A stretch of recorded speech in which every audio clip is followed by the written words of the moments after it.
Segundo Reis, capítulo 5. Irmãos, enquanto vocês procuram, eu quero mostrar uma coisa para os irmãos.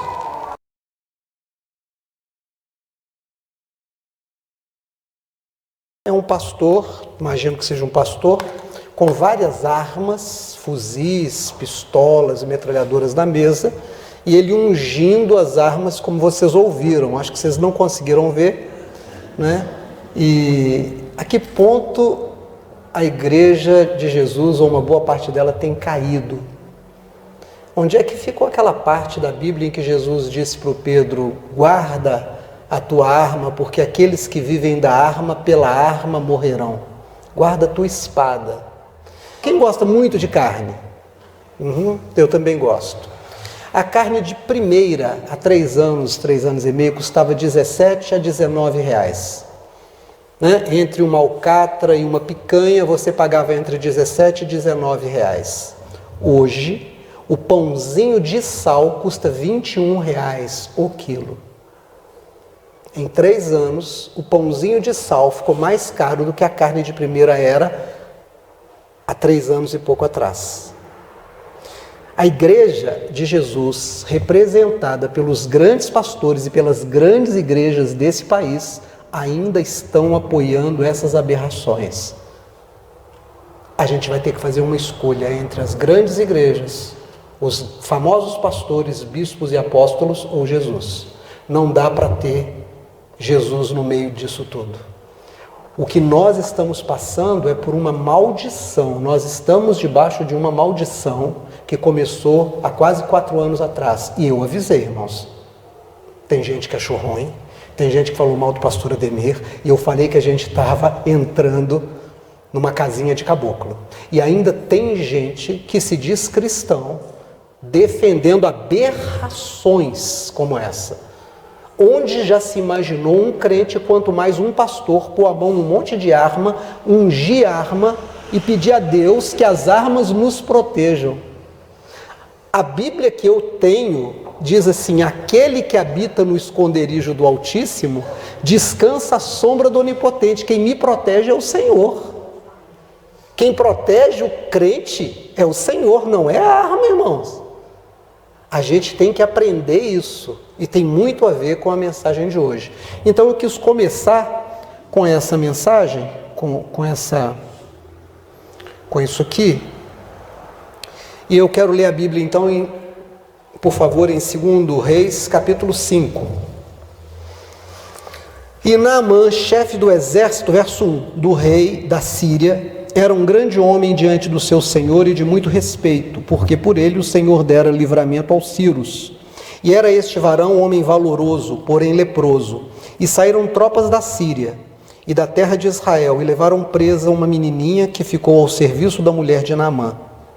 E disse esta sua senhora: tomara que o meu senhor estivesse diante do profeta que está em Samaria. Ele o restauraria da sua lepra. Então entrou Naamã e o notificou ao seu senhor, dizendo: assim e assim falou a menina que é da terra de Israel.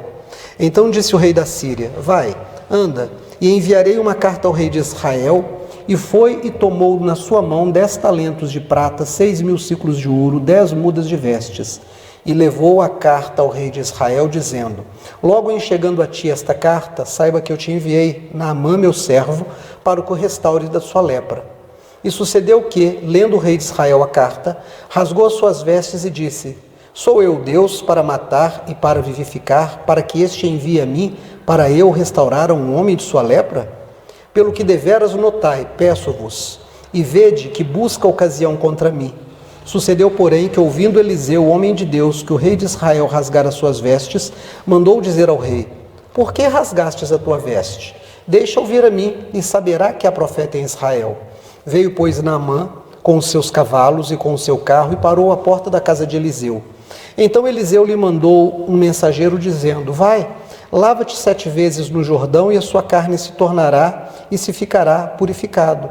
Porém Naamã muito se indignou e se foi, dizendo: eu achei comigo, certamente o profeta sairia, e colocaria-se em pé e invocaria o nome do Senhor seu Deus, passaria sua mão sobre o lugar da lepra e me restauraria. Não são, porventura, o rio Abana e o Farpar, rios de Damasco, melhores do que todas as águas de Israel? Não me poderia eu lavar neles e ficar purificado? E voltou-se e foi com indignação. Então chegaram-se a ele os seus servos e lhe falaram dizendo: meu pai, se o profeta te dissera alguma coisa grande, porventura não farias? Quanto mais dizendo ele apenas isso, lava-te e ficarás purificado.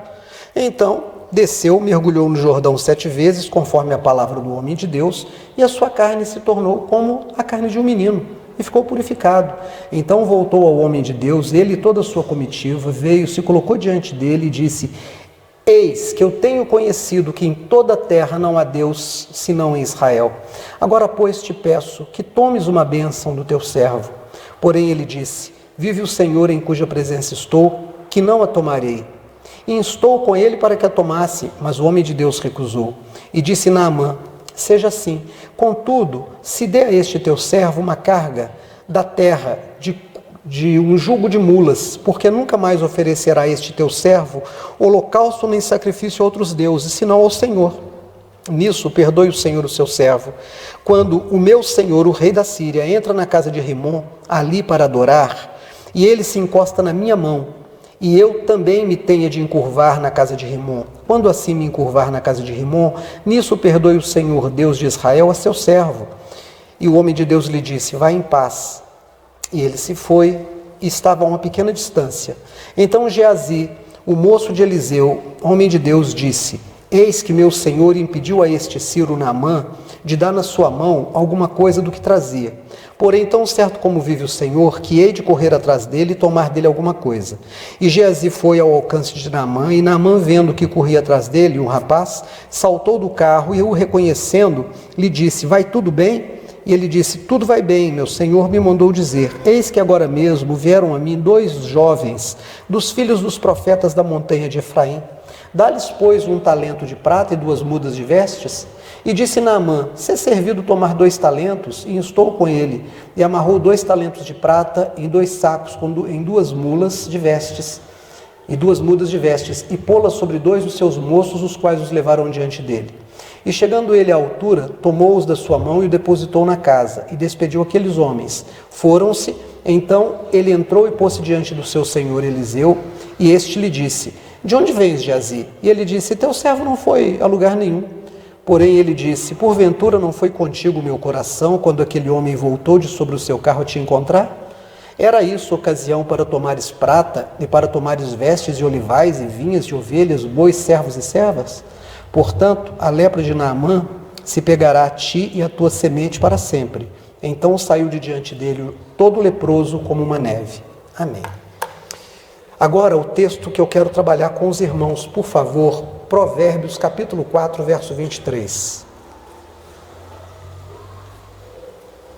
Nós vamos ler o 23 até o 27. Vou ler primeiro na minha tradução e depois numa tradução na linguagem de hoje. A minha tradução diz assim: sobre tudo que se deve guardar, guarda o teu coração, porque dele procedem as saídas da vida. Desvia de ti a tortuosidade da boca e alonga de ti a perversidade dos lábios. Os teus olhos olhem direitos e as tuas pálpebras olhem diretamente diante de ti. Pondera a vereda de teus pés e todos os teus caminhos sejam bem ordenados. Não declines nem para a direita nem para a esquerda. Retira o teu pé do mal. Eu vou ler a mesma referência, Provérbios capítulo 4, de 23 a 27, na linguagem de hoje. Você já leu na sua Bíblia e agora presta atenção na minha leitura. Tenha cuidado com o que você pensa, pois a sua vida é dirigida pelos seus pensamentos. Nunca fale mentiras nem diga palavras perversas. Olhe firme para a frente, com toda confiança. Não abaixe a cabeça envergonhado. Pense bem no que você vai fazer. Todos os seus planos darão certo. Evite o mal e caminhe sempre em frente. Não se desvie nem um só passo do caminho certo. Amém. Irmãos, eu não vou repetir a mensagem de quarta-feira, mas eu vou pincelar alguma coisa da mensagem de quarta-feira. O que nós vimos nessa história de Naamã, Ciro? A Síria era a nação mais poderosa daquela região naqueles dias. O homem mais importante da estrutura militar da Síria, o homem cuja estratégia e o comando deram à Síria a capacidade de imperar sobre todas as nações que estavam ali, era Naamã. Só que Naamã, no processo de invadir e conquistar povos, também conquistou uma lepra, se tornou leproso. Quando ele começou a carreira militar, ele não era leproso. Nós temos aqui a irmã Beth, nós temos o Felipe, hoje não está aqui, temos outras pessoas que já passaram pela estrutura militar e sabem que uma pessoa, para se tornar um militar, tem que estar com a saúde perfeita, irmãos. Você passa por um exame rigoroso para se tornar um militar, quanto mais um oficial, quanto mais um comandante geral. Então esse homem se tornou leproso quando ele já era comandante. E a lepra começou a comer a carne dele. Só que ele era um homem bom e ele tinha uma serva que veio de Israel, quando Israel foi conquistado pelos sírios. Essa serva servia na casa dele e ela o ouvia gemer de dor. E ela disse então para a esposa do Naamã: se o meu senhor estivesse lá na minha terra, tem um profeta lá, um homem de Deus, que certamente o curaria da sua lepra. Ora, a esposa ficou esperançosa. Imagine você, alguém que você ama, doente, você fica sabendo que alguém tem a capacidade, o poder, um remédio, um tratamento, um milagre que possa curar a pessoa que você ama. Ela falou para o marido e o marido falou para o rei da Síria e o rei da Síria falou: olha, vamos resolver isso agora. O rei de Israel é meu servo. Então faz o seguinte, leva muitos presentes para ele, vai separando os presentes, eu vou fazer uma carta. E fez uma carta que dizia: quando Naamã, meu servo, chegar aí, o cure da sua lepra. Naamã fez isso. Quando o rei de Israel pega aquela carta, ele sai do trono, rasga a roupa e diz: o rei da Síria está caçando, é uma desculpa para recomeçar a guerra comigo. Quem sou eu para curar alguém, ainda mais da lepra? E ele ficou desesperado. Só que aquele mal-estar, a notícia da guerra, começou a andar, a correr pela terra de Israel e chegou aos ouvidos do homem de Deus. Eliseu mandou dizer para o rei: fica calmo, manda esse Ciro vir até mim. Você vai saber que tem profeta em Israel, irmãos. A gente tem que saber que nós somos de Deus e que nada vai mudar isso. E que Deus não vai mudar o tratamento dele conosco, não importa o que está acontecendo. E aquele homem então vai. Quando ele chega lá, eu não sei por que cargas d'água, o profeta não saiu para encontrá-lo. Devia estar ocupado com alguma coisa e não saiu. Então o rapaz que servia o homem de Deus chamava-se Geazi. Geazi chegou e disse: olha, tem um general com um grupo de militares aí, ele está fortemente armado, e ele disse que o senhor o chamou aqui, ele é leproso, disse que o senhor vai curá-lo. Eu estou imaginando o Eliseu, que não estava nem preocupado com isso, ele devia falar: estou com coisa mais importante para fazer aqui, diz para ele entrar no rio que tem aqui embaixo 7 vezes e vai estar resolvido. Ele nem se deu o trabalho de chegar lá e dizer: ó, senhor, faz favor, entra, o senhor é uma pessoa tão importante, vou passar um cafezinho, o senhor aceita um pedacinho de queijo, uma goiabada? Não, ele não falou nada disso, ele simplesmente diz: ele veio aqui para ser curado, manda entrar no rio, vai estar resolvido. Ele tinha coisa mais importante ali para fazer. Quando o Geazi disse para ele: olha, o homem de Deus não vai poder sair agora, mas ele mandou dizer: entra no rio 7 vezes. Como ele estava acostumado a ser bem tratado, como ele estava acostumado a que as portas fossem abertas, que as pessoas puxassem saco, que as pessoas o cativassem pela posição que ele tinha na vida, ele tomou um susto. Ele disse: mas ele não vai sair, ele vai me mandar entrar nesse rio. Ele olhou para o rio, irmãos, era um córrego naquele pedaço ali, porque ele disse assim: lá na minha terra tem 2 rios, perto da minha casa, que são muito maiores e muito mais bonitos. Se entrar num rio tira a lepra, se eu entrasse lá eu ia ficar muito mais jovem, ia ser muito mais interessante. Mas aí aqueles soldados, aqueles servos que estavam com ele disseram: meu pai, que é isso? E ele disse: não, eu esperava que o homem de Deus saísse, rezasse, orasse, fizesse prece para o seu Deus, cantasse, tocasse no meu corpo, pusesse a mão na minha cabeça, balançasse de um lado para o outro, e aí sim o milagre ia acontecer. Agora ele me manda entrar no rio. E aí eles disseram: peraí, se ele pedisse para o senhor fazer uma coisa difícil para o senhor ficar curado, o senhor faria? Faria. Então ele pediu uma coisa fácil. Se o senhor faria a difícil, faz a fácil. Eu falei: é verdade. Ele entrou 7 vezes no rio e saiu curado na 7ª vez. Ele ficou tão grato, tão impressionado, nunca se ouviu dizer que lepra tenha sido curado daquele jeito, que ele pede para o homem de Deus agora conceder a ele uma audiência. Ele pede que o homem de Deus desse a ele a oportunidade. E aí agora o homem de Deus devia ter feito alguma coisa, sai, e ele disse: agora eu sei que não existe Deus como o Deus de Israel. Daqui para frente eu sou servo do Deus de Israel. Por favor, aceita os presentes que eu trouxe. E o homem de Deus disse: esse presente eu não quero. Isso aí eu não quero não. E a Bíblia diz, ele instou, ele insistiu. E o homem de Deus disse: não aceito. Não aceito ouro, não aceito prata, não aceito roupa, não aceito pedras preciosas, não aceito nada.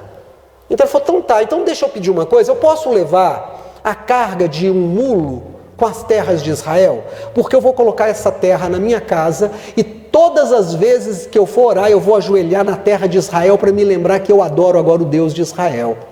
E Eliseu disse: pode levar. Ele disse: mas tem um problema. Eu sou o segundo homem mais importante da Síria. Acima de mim só tem o rei. O rei já está velho. O rei, ele é servo do Deus Rimon. Ele não conhece o Deus de Israel.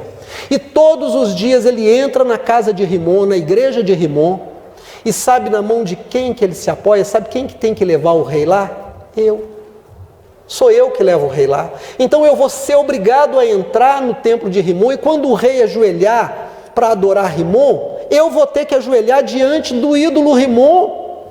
Mas agora o meu coração conhece o Deus verdadeiro. Como que eu vou fazer? O homem de Deus bateu no ombro dele e disse: vai em paz, meu filho, faz o que você tem que fazer. Entra na casa do Rimon, ajoelha e pronto, resolve o seu problema, resolve o problema do rei. O seu coração é de Deus. Deus conhece o seu coração, faz o que você tem que fazer. É só isso. Não encheu a paciência dele, irmão. Não falou que ele era crente, não falou que agora ele não podia, que era idolatria, não fez nada, só falou assim: vai, vive a sua vida em paz e ama o teu Deus e serve o teu rei. Pronto. E aí o homem de Deus entra para dentro de casa e o homem vai embora, o Naamã vai embora. Geazi, que viu aquilo, falou: gente, era a chance do homem de Deus ficar rico, era a chance dele ter muito dinheiro, e ele não aceitou nada. Mas isso vai ficar assim não. Vive Deus, eu vou correr atrás, eu vou trazer alguma coisa, eu vou ganhar alguma coisa nisso, eu vou tirar uma vantagem. Correu atrás, e aí aquele Naamã olha e diz: olha, tem alguém correndo aí, vamos parar, vamos ver o que aconteceu. O homem de Deus passou mal, o que aconteceu? Não aconteceu nada, está tudo bem. É que chegaram 2 rapazes das montanhas de Efraim, que são filhos dos profetas. E aí o homem de Deus disse assim: para você mandar um presentinho para eles. Ele falou: um presentinho? Não, vou mandar vários. E pegou 2 servos e falou: olha, peguem um monte de coisa aqui, ouro, prata, roupa, cada um de vocês vai levar isso lá onde o menino quiser. Geazi voltou com 2 servos carregando muito tesouro, e ele também olhou, Eliseu não estava ali, amoitou aquilo dentro de casa, mandou o pessoal embora e entrou na presença de Eliseu como se tivesse acontecido nada. O Eliseu olhou para ele e disse assim: ô Geazi, onde você foi? Não, não fui lugar nenhum não, eu estava por aqui mesmo. E o homem de Deus olhou para ele e disse: isso era a hora de você correr atrás daquele homem? O meu espírito estava com você, eu vi tudo. Pois é, você pegou o tesouro dele, sabe o que vem junto com o tesouro dele? A lepra dele. Agora você vai ficar leproso e na sua família sempre vai ter um leproso. E a partir daquele momento, a Bíblia diz, ele ficou branco, como uma neve. Começou a dar pus na pele dele, aquele pus esbranquiçado. Foi isso que aconteceu. Irmãos, eu não quero repetir a mensagem da semana passada, de quarta-feira. Eu quero falar das pessoas que atraem a maldição e das pessoas que atraem a bênção. Na quarta-feira eu disse que a lepra não era nem boa nem ruim. Boa ou ruim dependeria do que cada um ia fazer a partir dela. Não interessa a situação que você está vivendo. Você pode estar vivendo o pior casamento do mundo. Você pode ter uma doença na sua família. Você pode estar desempregado. Você pode ter uma dívida enorme. Você pode estar com um problema com seu pai, sua mãe, seu irmão, sua filha, seu filho. Não interessa. A situação em si não é boa nem ruim. Ela é apenas um fato. Isso eu falei quarta-feira. O que você vai fazer a partir daí é que é bom ou que é ruim. Mas hoje eu quero falar das pessoas que atraem a maldição e das pessoas que atraem a bênção. Eu quero falar 4 coisas e eu vou ser rápido porque nós temos ceia. O texto que eu quero trabalhar é o de Provérbios, capítulo 4, e eu vou ler de novo os 4 pontos a partir da linguagem de hoje. Então você não precisa procurar na sua tradução não, porque talvez seja diferente. A minha tradução da Bíblia impressa é diferente da linguagem de hoje. Então eu vou ler. Primeira coisa, tenha cuidado com o que você pensa, pois a sua vida é dirigida pelos seus pensamentos. Não interessa a situação que você está vivendo. O que você pensa da sua vida a partir da situação que você está vivendo? Você não tem dinheiro para nada, você está devendo, aí você diz, minha vida acabou, vou fazer uma bobagem. Esse pensamento é ruim. Você vai atrair a maldição para a sua vida. A maldição, ela vem depois que você pensa nela. Você já pensou no mal. Você pode, a partir dessa mesma situação de dívida, você pode começar a dizer assim, eu tenho um Deus que me supre em tudo. Não é a minha sabedoria, não é a minha força e não é a sorte que muda a minha vida. Você se lembra da palavra de Deus que diz, quando entrares na terra, te lembrarás de que eu, o Senhor, te dou a força para adquirir riqueza. Então você diz para você mesmo, você começa a pensar, eu hoje estou endividado para que eu possa conhecer o socorro de Deus. Irmão, o seu pensamento vai trazer a bênção para a sua vida. Se você já começa o dia dizendo, ninguém me socorre, todo mundo esqueceu de mim, quem podia me ajudar? Meu pai podia me socorrer, podia me adiantar a minha herança, meu cunhado podia me ajudar e me dar um dinheiro, fulano podia me dar um emprego, eu esperava que meu tio me ajudasse, e você começa a pensar o mal contra essas pessoas, esse mal volta para você, são sementes que você está plantando. Mas se você faz como o homem de Deus disse o que para o rei? Manda esse Ciro vir a mim, porque você vai saber que tem profeta em Israel. Irmão, onde que está a sua fé? Quando a gente vê uma tragédia como os grandes pastores desse país, que têm a petulância de se chamarem bispos e apóstolos, porque não passa de orgulho esses títulos que eles mesmos se dão, abençoarem um governo que produz pobreza, que tira a gente de uma carne de R$17 e faz a gente comprar pãozinho a R$21 o quilo, que produz desemprego. Quando a gente vê pastores pegando armas e abençoando e ungindo armas, me desculpe, mas o Deus desse povo é o diabo. O Deus de Israel não faz essas coisas. Os homens e mulheres de Deus não estão compactuando com essas coisas. Homens e mulheres de Deus sabem que há um Deus no céu que governa na terra. E os pensamentos dos homens de Deus não estão em eu vou comprar uma arma. Os pensamentos dos homens e mulheres de Deus estão em Deus é o meu socorro e o meu livramento. Deus é o meu sustento e a minha cura. Então, a primeira coisa que você tem que fazer, muda o seu pensamento. Não interessa se a sua situação é difícil. Eu sei que tem gente desempregada hoje. Eu sei que tem gente endividada hoje. Eu dou o meu coração para você. Eu entrego a minha alma para você. Eu choro por você, eu oro por você, eu faço o que eu puder. Mas tem um momento em que eu não posso mais fazer nada como homem a não ser orar por você, como homem de Deus. Mas é preciso que você ore, é preciso que você jejue, é preciso que você tenha pensamentos que possam mudar a sua vida. Não é à toa que está escrito em Lamentações de Jeremias, quero trazer à memória aquilo que me pode dar esperança. As misericórdias do Senhor se renovam a cada dia. Irmão, não interessa qual é a minha dor, o meu problema, o meu desafio, as misericórdias do Senhor se renovam por mim a cada dia, e eu vou viver milagre nessa terra, eu vou louvar a Deus nessa terra, e os meus olhos vão chorar de alegria quando o meu socorro chegar, porque a boca do Senhor disse, eis que estou convosco todos os dias até a consumação dos séculos. Ponha os seus pensamentos no Senhor.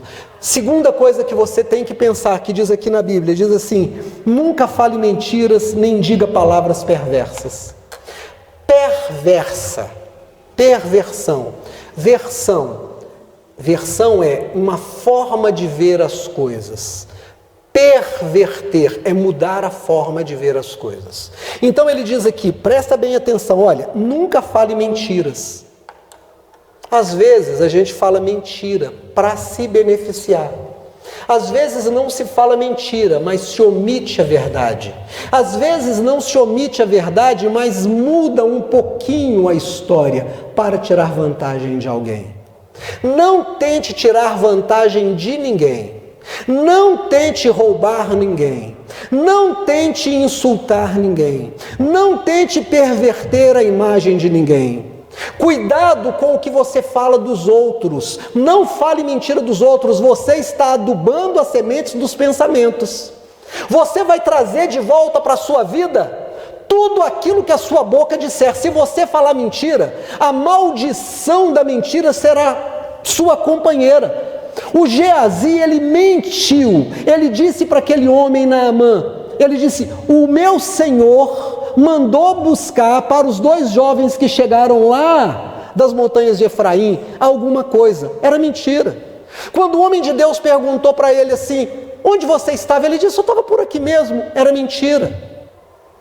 Ele era um rapaz que mentia para tirar proveito. Irmão, deixa eu te contar uma coisa, se a força do seu trabalho não te abençoa, se a tua sabedoria não te abençoa, não tem esse poder de mudar a tua vida para melhor, se a tua boa vontade não tem, se tudo isso vem direto da mão de Deus, você acha que é a mentira que você contar para tirar vantagem que vai te dar vantagem? Não, não faça isso. O Naamã, ele foi abençoado, sabe por quê? Porque ele falou a verdade. Ele virou para o homem de Deus e disse assim, eu vou ter que entrar na casa de Rimon e me ajoelhar. Eu não vou dizer para o senhor aqui que eu nunca mais vou ajoelhar diante de um ídolo. Eu vou ajoelhar diante do ídolo. Não porque eu quero, mas porque eu estou obrigado. Irmão, é engraçado, né? Ele não mentiu, ele falou a verdade. E quando ele falou a verdade, o homem de Deus disse para ele assim, vai em paz. O Geazi mentiu para esconder o tesouro que ele tinha juntado. E ele foi amaldiçoado. Você põe bênção na sua vida quando você anda na verdade e pratica a verdade. Você tem maldição na sua vida quando você mente. O mentiroso é amaldiçoado. Presta atenção no que eu estou te falando. A pessoa que fala a verdade é abençoada. A pessoa que mente é uma pessoa amaldiçoada. E tem gente que mente porque já se acostumou a mentir.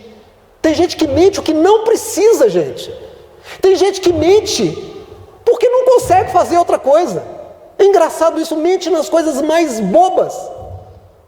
Não perverta, não mude e não minta, porque você vai trazer maldição para a sua vida. Fale a verdade, seja sincero, e você vai trazer bênção para a sua vida. Terceira coisa, eu não quero me demorar nessa mensagem. Terceira coisa, olhe firme para frente com toda confiança, não abaixe a cabeça envergonhado. Irmão, tem vezes na vida da gente que a gente usa a roupa que alguém mandou. A gente não tem dinheiro para comprar roupa, a roupa já está velha.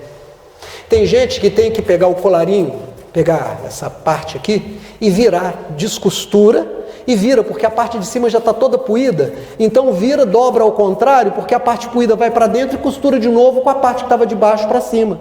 Tem vezes que a gente não tem dinheiro para andar de carro. A gente vai a pé porque não tem dinheiro para o ônibus. Tem vezes que a gente não come carne, não come ovo, não come arroz. Às vezes o que a gente tem em casa é um pouquinho de óleo, um pouquinho de fubá, sal e uma verdura que a gente às vezes ganhou, tem no fundo do quintal. Hoje as pessoas não têm muito quintal, as pessoas hoje estão morando mais em apartamento.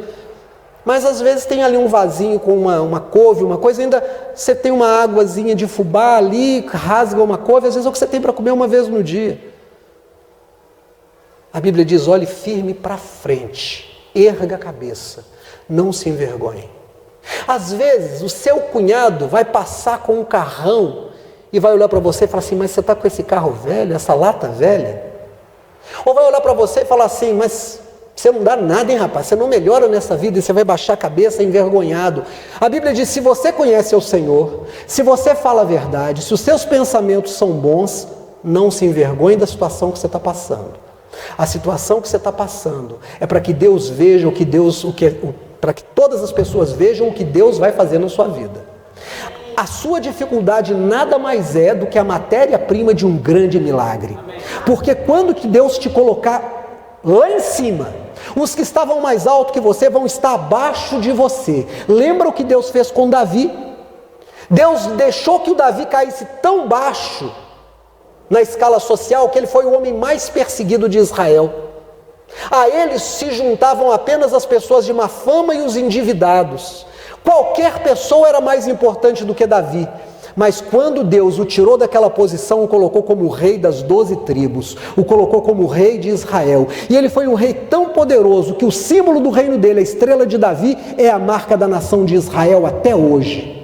Olha que poder Deus exerce no coração e na vida daquelas pessoas que confiam nele. Não tenha vergonha se a sua roupa é poída. Não tenha vergonha se você está com o nome no SPC hoje, porque Deus vai tirar. Não tenha vergonha se você não tem dinheiro. Não tenha vergonha se alguém tem que mandar uma cesta básica para sua casa. Não tenha vergonha de nada. Levanta a tua cabeça e se alguém zombar de você, você diz: o meu Deus está agindo na minha vida. Deus é o meu guardião. Deus é aquele que me sustenta. Irmãos, quando você faz isso, Deus é honrado, e quando você honra Deus, Deus te honra. Pode ter certeza disso. Aquele homem, Naamã, ele pediu que o homem de Deus viesse encontrá-lo. O homem de Deus não veio, apenas mandou dizer: ele entra para o rio lá e vai resolver seu problema. No começo ele ficou bravo. Os seus soldados chegaram e disseram: pai, chamavam de pai. E eu falei sobre isso na quarta-feira aqui. A diferença entre um líder e um chefe. Um líder é amado. Um líder, irmãos, extrapola o quartel, extrapola a empresa, extrapola tudo.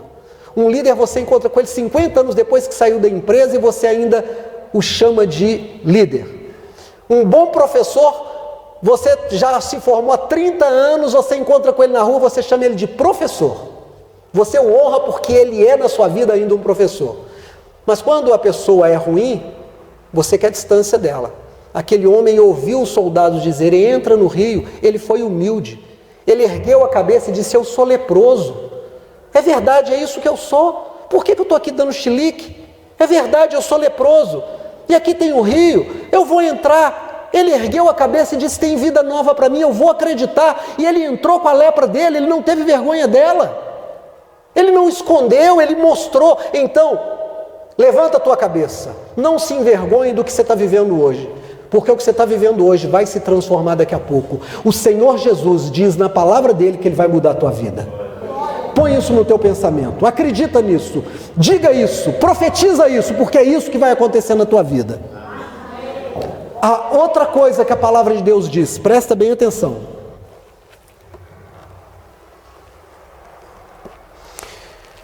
Pense bem no que você vai fazer, e todos os teus planos darão certo.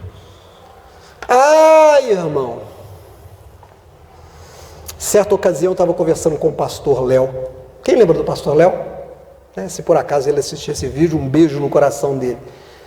E o pastor Léo falou: pastor, o senhor falou uma coisa no culto que eu fiquei pensando. Eu falei: o que foi, Léo? A raiva é péssima conselheira. Irmão, pense bem no que você vai fazer. Todos os teus planos darão certo. Pense bem, porque se você pensar mal, os teus planos todos darão mal. Quando você para pensar no que você vai fazer, você pondera se você está certo, se você não está. Se o que você vai fazer é certo, se você vai fazer errado. Qual é o fruto possível daquilo que você vai fazer, qual o retorno que você vai ganhar daquilo. Jesus ensinou isso. Ele disse: se um rei vai lutar com outro rei, ele senta antes e pensa: será que com 10.000 soldados eu consigo vencer aquele que vem contra mim com 20.000? O que você acha, Beto? Não dá, não tem jeito, é 2-1. Então ele manda uma comissão de paz e diz: vamos fazer as pazes? Qual que é o termo que a gente tem que chegar para evitar a guerra? Porque ele parou para pensar. Mas se ele diz: não, mas eu vou, ele vai ver, ele vai perder a guerra. Irmão, pensa bem no que você vai fazer. Pastor, as coisas estão difíceis. Chegou alguém para mim e disse assim: olha, se você fizer a entrega desse pacotinho ali em Betim, eu te dou R$500. Opa, como é que é? pacotinho? Nada, eu não preciso nem saber, eu vou te dar R$500 para você levar um pacotinho e entregar lá em Betim. Irmão, você já sabe onde que isso vai dar, não sabe? Vai dar Ceresp. Vai dar Ceresp. Você desce do carro para brigar com alguém. Um amigo meu me mandou um vídeo, um dia desse, de um sujeito que desce, fecha o outro, desce com um pedaço de pau, parece que é um taco de beisebol, e vai na porta do outro, aí o outro ainda argumenta com ele, como pedindo desculpa assim. E ele pega aquele pedaço de pau e bate na porta do carro, e bate no vidro do carro, o cara dá nele 3 tiros, ele tenta correr e cai, porque ele já tomou 3, o cara volta e dá nele um tiro, entra no carro e vai embora, só que tinha uma câmera de segurança. Veja, 2 que não pensaram. No momento em que o moço tirou o revólver, o cara correu, não precisava ter atirado. Mesmo assim ele atirou 3 vezes. Não pensou no que estava fazendo. Quando o cara caiu, ele desce do carro e dá mais um tiro. Execução. Irmão, está com a vida enrolada, acabou a vida dele, é cadeia. O primeiro morreu porque não pensou, deixa embora, deixa embora. Não discute não briga. Pensa bem no que você vai fazer. Não fale mal dos outros porque você está com raiva dos outros. A palavra sempre chega no ouvido daquele de quem você falou mal. Cuidado quando você for dar uma resposta, não dê uma resposta áspera. Porque depois que a palavra sai na sua boca, é como um passarinho que abriu a gaiola e foi embora, nunca mais volta. Cuidado com o que você vai fazer, pensa bem. O Naamã, ele podia ter dito, não entro nesse rio, não entro, tem 2 rios melhores lá na minha terra, eu vou entrar naqueles rios lá. Já pensou se para você ser curado, o homem de Deus dissesse assim, entra aqui no rio Arrudas? O Lucas está doente. Não está, em nome de Jesus, só na minha historinha. Aí chega aqui na igreja, o pastor Ademir diz assim, Deus me deu uma revelação, Lucas, entra 7 vezes no rio Arrudas ali, e você vai ficar curado. Aí falou, pastor, pelo amor de Deus, tem o Rio São Francisco, o irmão Orlando vai para o Rio São Francisco no Pontal, o senhor já mostrou, tem um retrato do rio ali na parede, Se eu entrar no rio lá é muito melhor do que nesse rio sujo. Pensa bem no que você vai fazer. Você vai desobedecer o homem de Deus? O que o Naamã fez? Ele pensou direito, segurou o que ele achava e disse, o que eu acho não é nada perto do que o homem de Deus está falando. Ele tem a sabedoria, ele tem a revelação, eu não. Ele entrou, recebeu a bênção. O Geazi não pensou bem no que ele estava fazendo. Gente, olha aqui para mim, olha para mim. Ele acabou de ver um leproso ser curado pelo homem de Deus Eliseu, e ele quis passar o Eliseu para trás. Dá para pensar nisso, Lucas? Ele viu o homem de Deus, que Deus usou e revelou para ele como curar a lepra daquele homem. Ele viu aquilo e ele ainda pensou em mentir para o homem de Deus. Trouxe a maldição para a vida dele. Será que parte do que você está passando não é uma maldição que você tem trazido para você e para a sua família? Porque às vezes a gente não traz só para a gente não, às vezes a gente traz para a família. Se eu trago um mal para a minha vida, transborda para Simone, transborda para o Mateus, transborda para a Amanda. Será que parte do que você está vivendo não é uma responsabilidade pelas coisas que você está pensando? Não é porque você está baixando a cabeça e ficando envergonhado em vez de dar testemunho do Senhor? Será que não é porque você tem pensado em coisas ruins? Eu fui pedalar hoje, a Mari até disse para mim, eu vi o senhor de bicicleta à tarde, eu fui pedalar à tarde, eu estava pensando num texto que diz assim, por que se afastam de mim, eu que sou o Senhor que dá todas as bênçãos? Como é que alguém deixa de buscar o Senhor quando está apertado? Como é que alguém deixa de buscar o Senhor quando precisa mudar de vida? Gente, é a hora que mais você precisa buscar a Deus. É quando você tem que mudar de vida. Está ruim? Busca a Deus. E para a gente completar, diz assim, olha lá, evite o mal, caminhe sempre em frente, não se desvie um só passo do caminho certo. Engraçado isso em Provérbios, porque foi essa palavra que o príncipe do Senhor deu para Josué. Não se desvie nem para a direita nem para a esquerda. Eu tenho falado aqui tão exaustivamente das coisas que Deus não abre mão. Olha aqui para mim, em nome de Jesus. Deus não abre mão do 7º dia. Para nós, o primeiro dia da semana, qual que é? O dia de trabalho. Qual que é o seu primeiro dia de trabalho? Então conta comigo. Segunda, terça, quarta, quinta, sexta. Sábado, 6. Domingo, 7º. Qual é o dia que você tem que guardar para o Senhor? O domingo. Do nascer do sol ao pôr do sol. Esse dia é do Senhor. Mas chegou a visita lá em casa. Quem é mais importante, a sua visita ou o Senhor? No dia da angústia você busca a visita ou busca o Senhor? Ah, mas eu tenho que trabalhar. Meu irmão, deixa eu te contar uma coisa. Eu tenho vivido isso. Como que a nossa suficiência vem do Senhor? Nós estamos vivendo dias difíceis, mas eu já vivi dias mais difíceis. Eu já vivi ontem, os irmãos foram tomar café lá em casa, eu estava contando de quando eu era motorista de táxi, numa época em que matavam 1, 2 a cada 15 dias. A gente saía para trabalhar e não sabia se voltar. Eu digo isso de coração. Eu saía e não sabia se eu ia voltar para casa, porque a cada 15 dias a gente tinha 1 ou 2 mortos na madrugada, na noite. Você parava o carro, não tinha passageiro. Você ficava rodando, você gastava o combustível e não tinha dinheiro para repor. Irmãos, eu já contei, para quem não ouviu, eu vou contar de novo, 2 experiências. Uma, eu estou parado no BH Shopping, estava lá atrás da fila numa segunda-feira. Cheguei lá meio-dia, que eu pegava serviço pouco antes, 11h30. Meio-dia eu estava no ponto. Eu imaginei que eu ia sair de lá umas 4 horas da tarde com uma corridinha talvez para o centro. Veio um senhor branco com 2 moças conversando com os motoristas e para no meu carro e disse: você está livre? Eu estava lendo uma revista, porque eu sabia que eu ia ficar ali mofando. Eu falei: tô. Ele falou: você pode fazer a corrida para mim? Eu falei: posso. Ele falou: um hotelzinho ali da Afonso Pena com a Bahia que tinha ali, não lembro mais o nome. Otton. Eu falei: uma corridinha pequena, tá bom. Quando ele desceu, ele falou assim: olha, eu estou te pagando, mas você me espera aqui. Eu preciso ir para Sabará. Irmãos, eu levei esse cara para Sabará. À noite, aí quando eu estou voltando, eu devendo a diária, gasolina, chegamos em Sabará na segunda-feira, não tinha nada aberto. Cidade histórica não abre museu, igreja na segunda-feira, de terça para frente. Ele não viu nada. Aí eu fiquei com dó. Quando nós voltamos e passamos perto ali daquele trevo de Sabará ali, eu falei com ele: olha, eu vou dar um presente para o senhor. Quem sou eu para dar presente? Não podia. Eu vou desligar o taxímetro, vou levar o senhor na cidade onde eu moro, que é histórica, e o senhor vai ver uma igreja, o senhor vai ver tudo. Porque eu conhecia as pessoas, eu ia pedir para ele ver. Ele era de Portugal, ele e as 2 moças. Desliguei o taxímetro, levei ele em Santa Luzia, eu ainda pensando comigo: o que eu estou fazendo? Que burrice é essa? Eu estou pagando álcool, Monza álcool, 4 km com 1 litro. Falei: Jesus, estou ferrado, de onde que eu tirei? Saiu da minha boca. Aquela coisa, bocão.